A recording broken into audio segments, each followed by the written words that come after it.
problem with it. It was done too well.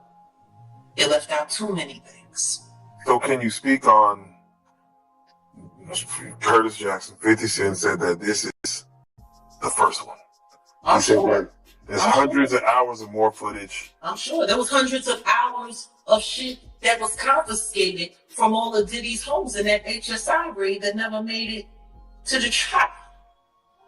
I wonder where he made it. Recently talked about 50 Cent's popular Diddy documentary and her comments about 50 Cent on Netflix are ridiculous. According to Jaguar Wright, 50 Cent's music only represents a small part of reality, tapes, testimony, and actual music crimes involving Diddy and the entire company were purposefully left out because Netflix was hesitant to go that far. IG was damn near mortally wounded and was losing his life, and the footage that he had from that. Can you imagine if that had been shown to the jury?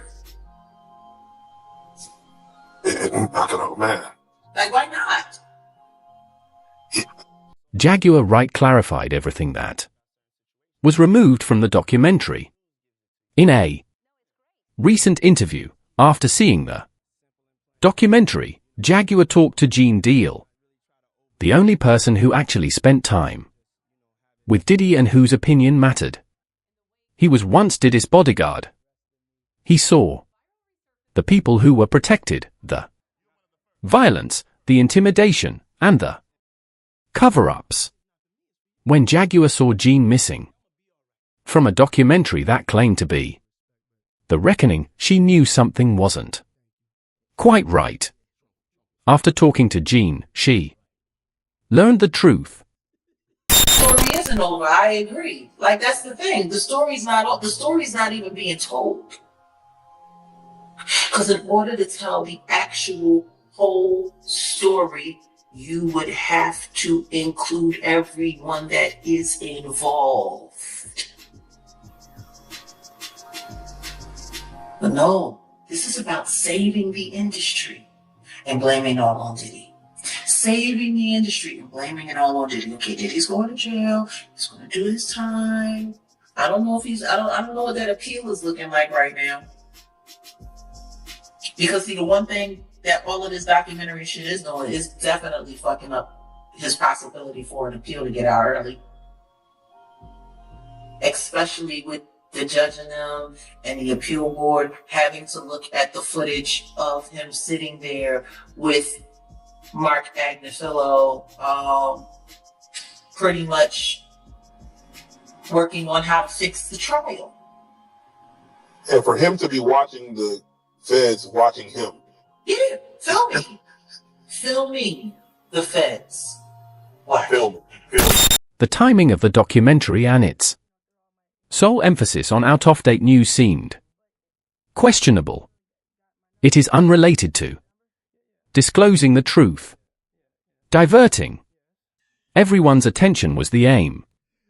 This explains, according to Jaguar, why the documentary music relied so heavily on out-of-date content, recurring tales, and incidents that the business had been covertly admitting for years. It was not meant to divulge secrets. It was meant to control the conversation. They did what they needed to do in this documentary. The whole objective of this documentary was to blame it all on Diddy. The devil made me do it, blame it all on Diddy, and the rest of the industry is nothing like this. Like when Curtis Jackson sat there in his interview with Robin and sat there and said, I did this because I don't want people thinking that the hip-hop community is okay with this kind of behavior. I don't want them thinking that, we're just going to be silent while all of this is going on. Like, we're okay with this kind of behavior. And my thing is so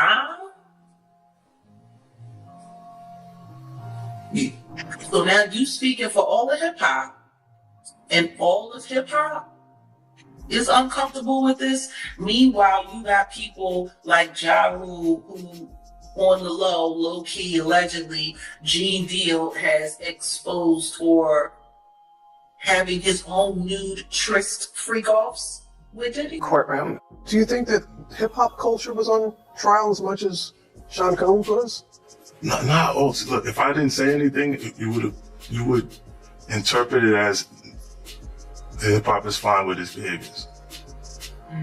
There's no one else being vocal. So you would look at it and just say, because that mind your business, or let me not say nothing about nothing, or those things, it would allow the entire culture to register as if they're for that behavior. If Sean Combs watches this, what do you think he's going to feel? Like, wow, this is amazing. I think he's going to say this is the best documentary I've seen in a long time. Because you'll see people saying that. I mean, he may feel a different way about pieces and bits of it, but he knows the truth. I think he'll see the truth. Diddy was the scapegoat. The best guy to blame for the industry was Diddy. Recall that before the footage of Diddy striking Cassie was released, CNN had it for over a decade. Why did the FBI just start looking into it after the statute of limitations had really passed? The documentary never looked at the most important topic of all, and it made no mention of music. If Diddy was being investigated for RICO, where were his accomplices? He announced he was going to be doing a documentary December 2023 with Netflix. And the star footage that you use to get people to re-upload or re-subscribe to Netflix to make this the #1 in their TV shows division for almost 2 weeks straight. Beating out Stranger Things. How much stranger is that? I'm not betting. This footage didn't even exist when you said you were going to be doing this documentary. So we've got a videographer, a rogue videographer that has this very, very, very explosive, very explosive footage of him literally sitting on camera, planning how to go after survivors, how to poison the jury pool, how to fix his trial in advance before he's even arrested. I mean, like, is anybody not forgetting when Mark Agnifilo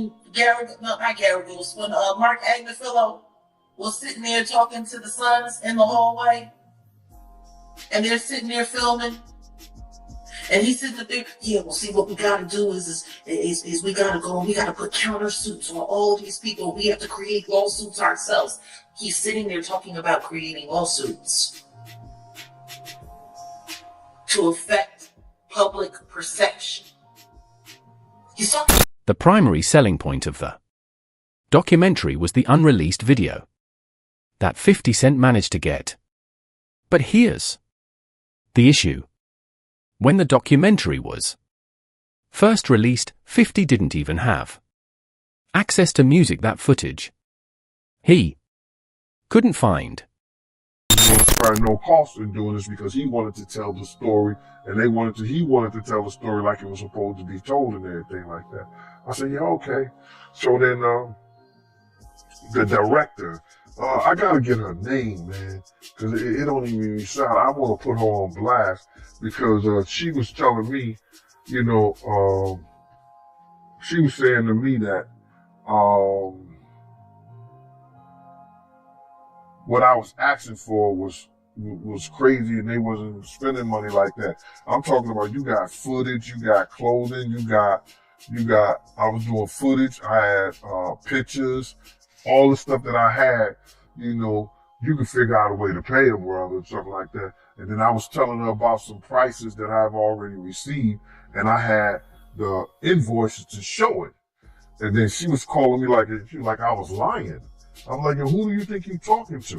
You know what I'm saying? And she was talking about, there's no way nobody paid. Nobody what? I say, first of all you people come with these documentaries and stuff, the first thing you tell me, y'all tell these people out here that y'all don't pay, and y'all pay. You give, if you can make a picture look like $10,000-$15,000, you know what I'm saying? You can sit here and tell me that you're gonna pay me for my time sitting right down here with y'all. You understand? So then, one thing led to another, and I was like, all right, well, then, F you, I spoke to 50, and then she said 50, and this is exact words that came out of her mouth. 50 does not determine what goes in and go out of this documentary. And he definitely don't pay, he determine when somebody get paid. It's not his documentary like that. I was like, oh, so if it's not his documentary, and I spoke to him like that, I don't need to be doing nothing with you, because I'm doing this on the strength of him. But you're going to pay me if 50 didn't have the power to do anything, but they using his name to push the whole documentary. And that's what it was about. So that's why you don't see a cameo other than the pictures they used of me on the film in the documentary. I got 3 or 4 pictures in the documentary that I've seen of myself. Some people say they saw more, but I know three different times where I was certain places that you could actually see me in the documentary, and that's the only thing you're going to get. But the stories that they told in the documentary, bruh, come on. They could have went a whole lot deeper. They could have did a whole lot. Gene says he spoke with 50 Cent for 45 minutes. He realized that 50 had no control over what footage was included in the final cut, who was paid, or whether stories could be included. Both Netflix and production were making these decisions. Gan turned to go as soon as he recognized it. Behind the scenes footage, they got a Diddy leading up to him getting arrested. And how you feel about all that, man? Well, what I feel about the documentary. They left a whole lot of key things out. If they was gonna do something and they gonna say the reckoning of Sean Con the reckoning or Diddy the reckoning and stuff like that, it should have been a lot of people that we lost because of him. You know what I'm saying? It wasn't only Big. It wasn't only Tupac, you understand? For the atmosphere that he put those kids in. You got a guy named Anthony Wolf Jones who was from Bad Boy from its conception is doing security and being one of the fine ank of Puff having to have some money to keep Big and Craig Mack around before he got to Clive Davis. You no, say they wasn't able to tell that story because they didn't have no intel on that story of what went down, or they didn't do their investigations. Right? Which he also led up to the reason why Wolf ain't here today. You understand? They didn't tell that story. They didn't tell a story about Jessica Rosenbaum, who was at the City College situation. Gan agreed with everything Jaguar said. Furthermore, Music asserted that he had concrete proof instead of merely stories. This, according to Gene, comprised records, images, films, and concrete evidence he had accumulated over the years. He told the production team about this, but he claims that when he tried to negotiate payment for his time, materials, and proof, the team turned him down. Recognize it. The behind the scenes footage, they got a Diddy leading up to him getting arrested, and how you feel about all that, man? Well, what I feel about the documentary, they left a whole lot of key things out. If they was going to do something and they're going to say the reckoning of Sean Combs, the reckoning, or Diddy, the reckoning and stuff like that, it should have been a lot of people that we lost because of him. You know what I'm saying? It wasn't only Big. It wasn't only Tupac. You understand? For the atmosphere that he put those kids in, you got a guy named Anthony Wolf Jones, who was from Bad Boy from its conception as doing security and being one of the financiers of Puff having to have some money to keep Big and Craig Mack around before he got to Clyde Davis. You know, they wasn't able to tell that story because they didn't have no intel on that story or what went down, or they didn't do their investigations right, which he also led up to the reason why Wolf ain't here today. You understand? They didn't tell that story. They didn't tell a story about Jessica Rosenbaum, who was at the City College situation. Additionally, a portion of the documentary's video may have been played during the trial. For example, not even Diddy's lawyers knew that Diddy had been recording their conversation. Can you imagine if they had had any testimony from Little Rod and the footage that he had from that incident, that firearm incident where the guy G was damn near mortally wounded and was losing his life, and the footage that he had from that? Can you imagine if that had been shown to the jury? I don't know, man. Like, why not? If it was available for them to get it from Little Rod to put it in a documentary, and Little Rod hasn't gone to trial yet, then why you guys name hasn't any? Why did any of this make it to the feds? That's a great question. Why didn't they even subpoena or talk to?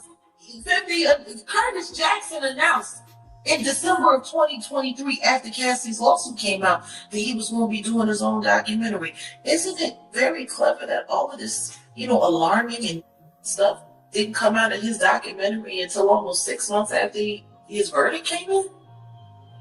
2 months after he had been sentenced? It was almost as if they were holding the documentary to not get in the way of his trial.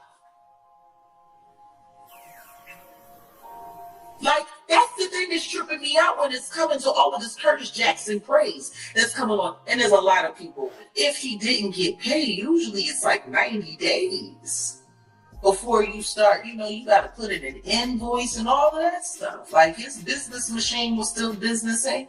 You telling me nobody around him. That sounds like a setup to me.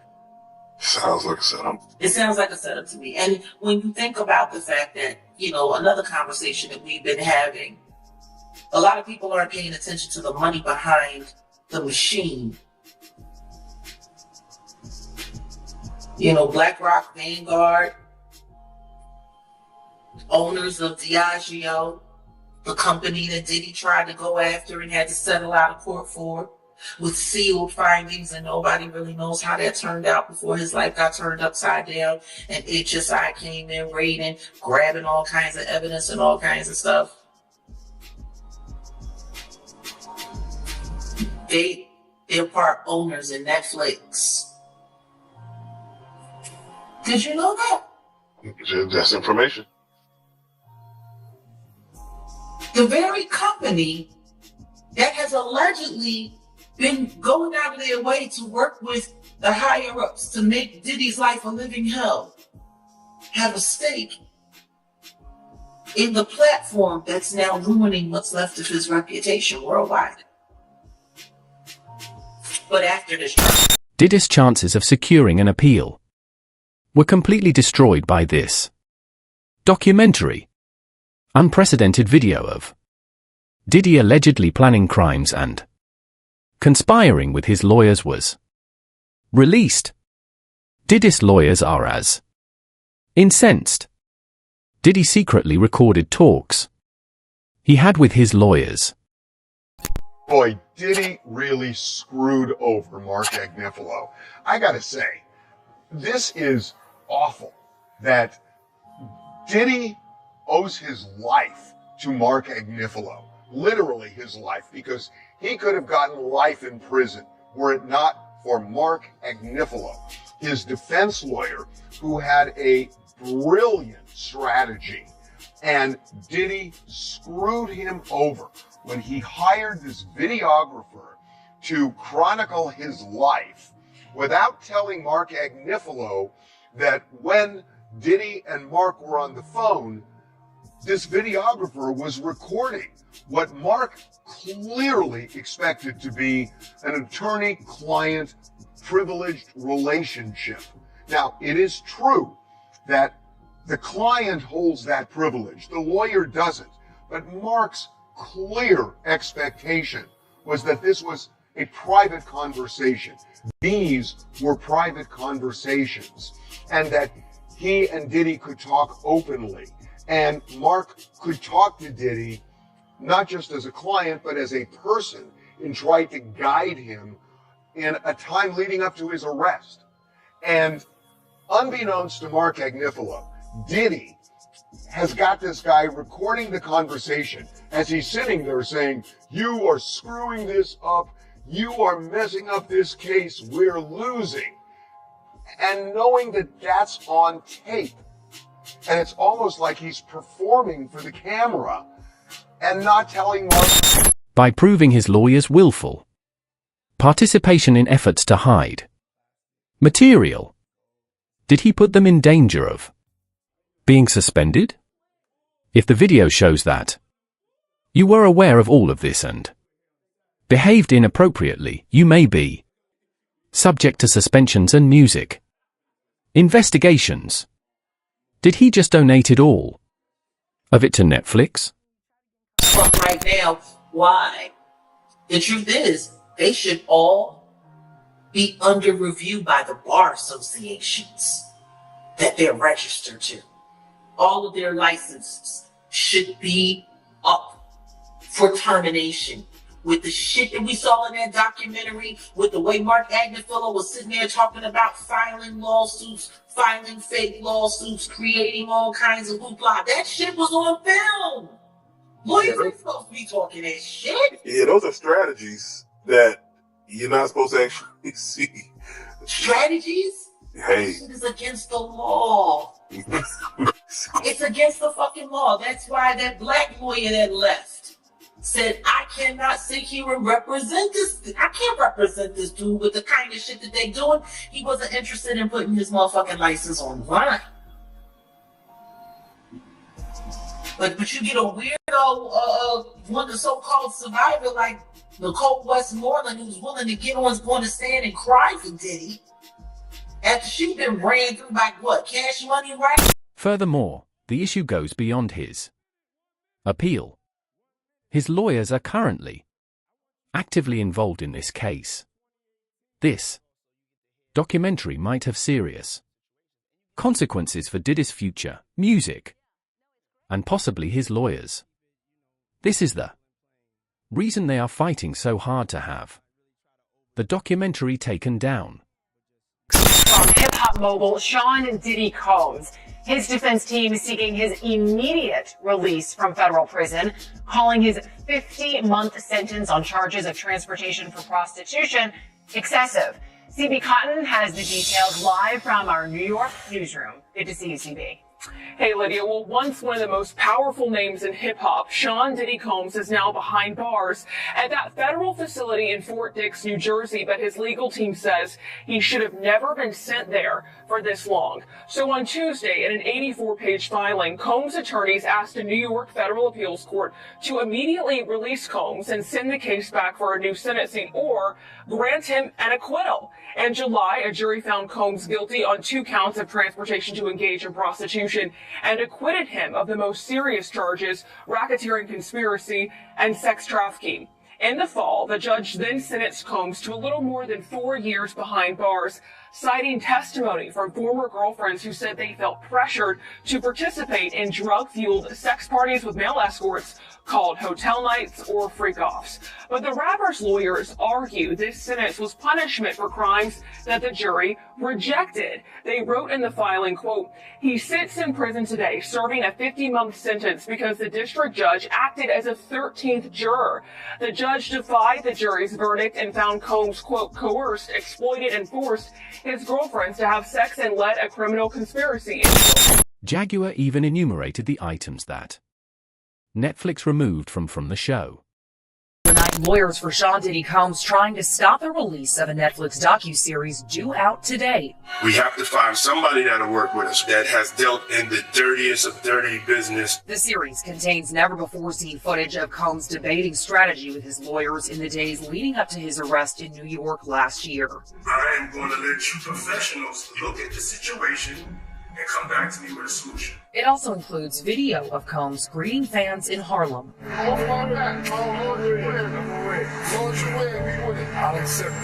then saying this about the interaction moments later. I need some hand sanitizer. I got. I've been down the streets amongst the people. Yeah, I gotta take a bath. Like the amount of people that actually I'm coming in contact with, like that's what I have to do. You know what I'm saying? It's like 150 hugs.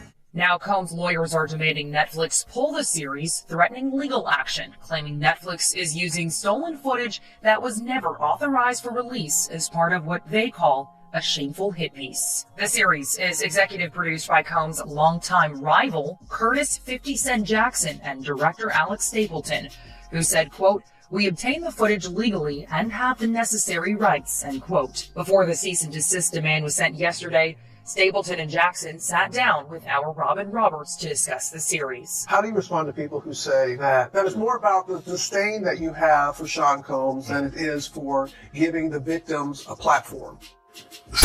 Diddy was blackmailing other celebrities.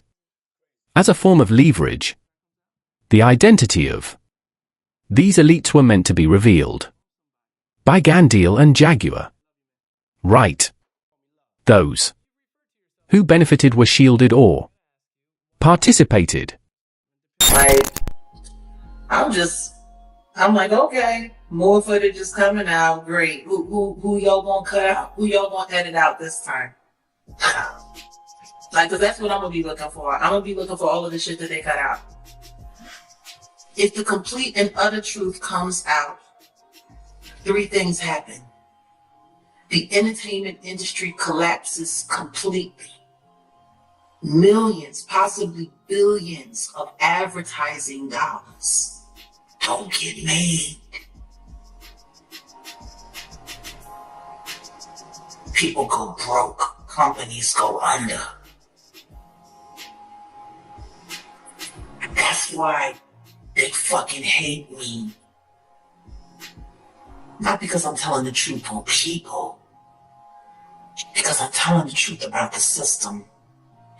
And I'm showing people the reality that the only thing that matters is that dollar. These entities, these companies, they don't care about none of these people. They don't care about none of these victims. They don't care about the perpetrators. They don't care about the prey. Shit, half the time, they're encouraging the predator. They don't care. It's all about the money. Neither Christian Combs nor Justin Combs have spoken up about their father's misdeeds for the first time since the trial started. The documentary music will feature both of them. March 2026 is when this documentary is expected to be released. It's all about the money. They saw what he did to Cassie. With the kicking, the punching. They saw what they did to Cassie. They know that nobody in America liked that. So now, these people are represented by a brand. Whether it's something about the music, clothing, movies. They're not going to come out and speak on nothing that has anything to do with them. And they praying that they not on the tape doing crazy stuff, being oiled up in the whole 9 yards.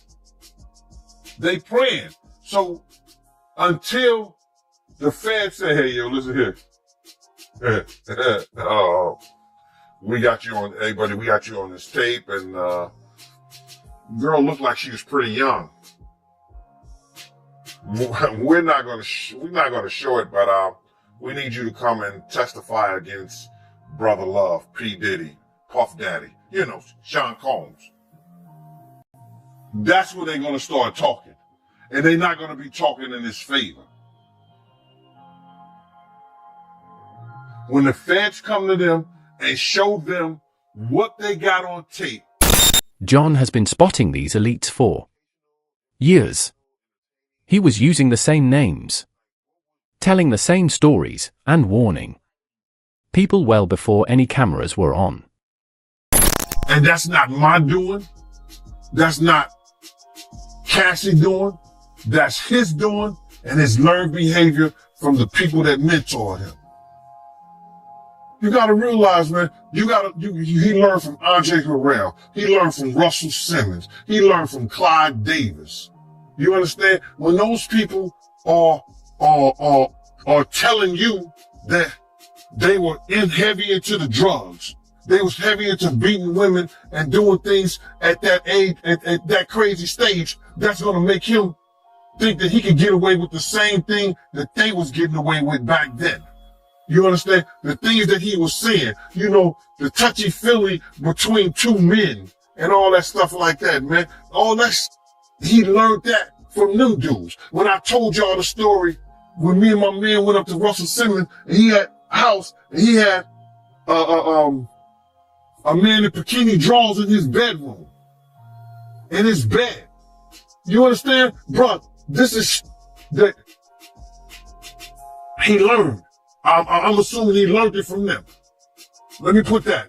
And I'm not going to say alleged because I saw that for my own self. My man was with me, Slick was with me, and we saw that for our own self. Neither Christian Comey nor Justin Combs have spoken up about their father's misdeeds for the first time since the trial started. The documentary music will feature both of them. March 2026 is when this documentary is expected to be released.